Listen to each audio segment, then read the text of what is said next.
বিদ্যমান উচ্চ মূল্যস্ফীতির প্রেক্ষাপটে নীতিগতভাবে আমরা বিদ্যুতের মূল্য আপাতত না বাড়ানোর সিদ্ধান্ত নিয়েছি। খাদ্য নিরাপত্তার গুরুত্ব বিবেচনায় সারের মজুদ বা বাফার স্টক বৃদ্ধি করা হয়েছে।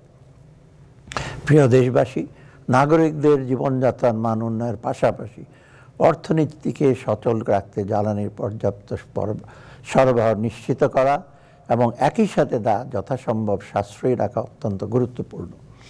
বিদ্যমান উচ্চ মূল্যস্ফীতির প্রেক্ষাপটে নীতিগতভাবে আমরা বিদ্যুতের মূল্য আপাতত না বাড়ানোর সিদ্ধান্ত নিয়েছি। বিদ্যুৎ খাতে প্রদত্ত ভর্তুকির পরিমাণ ক্রমান্বয়ে হ্রাস করার লক্ষ্যে বিদ্যুৎ উৎপাদনের সার্বিক ব্যয় 10% কমানোর পরিকল্পনা হাতে নেওয়া হয়েছে। আমরা বিদ্যুৎ ক্রয় চুক্তিগুলো পর্যালোচনা করছি এবং বিদ্যুৎ উৎপাদন ব্যয় কমাতে এনার্জি অডিট করার উদ্যোগ নিয়েছি।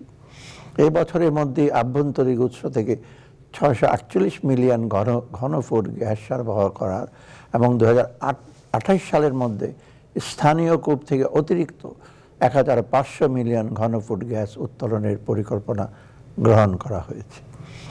আমদানির তুলনায় রপ্তানিতে অধিক প্রবৃদ্ধি অব্যাহত থাকায় চলতি হিসাবের ভারসাম্যে ক্রমাগত উন্নতি সাধিত হচ্ছে।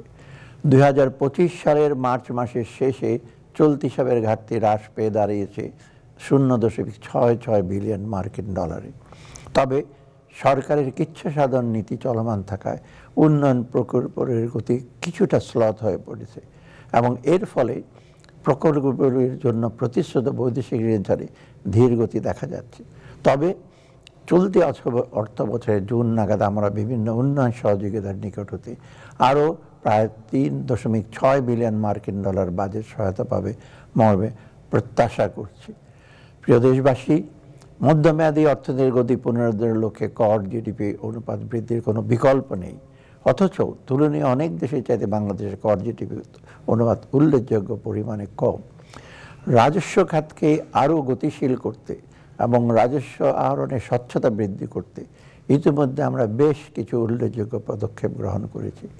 অটোমেটেড ব্যবস্থার মাধ্যমে আয়কর রিটার্ন দাখিল সহজ করা হয়েছে, কর আদায় বৃত্তিকে নতুন কর অফিস স্থাপন করা হয়েছে এবং কর আহরণের মধ্য দীর্ঘমেয়াদী রাজস্ব কৌশল তৈরি করা হয়েছে।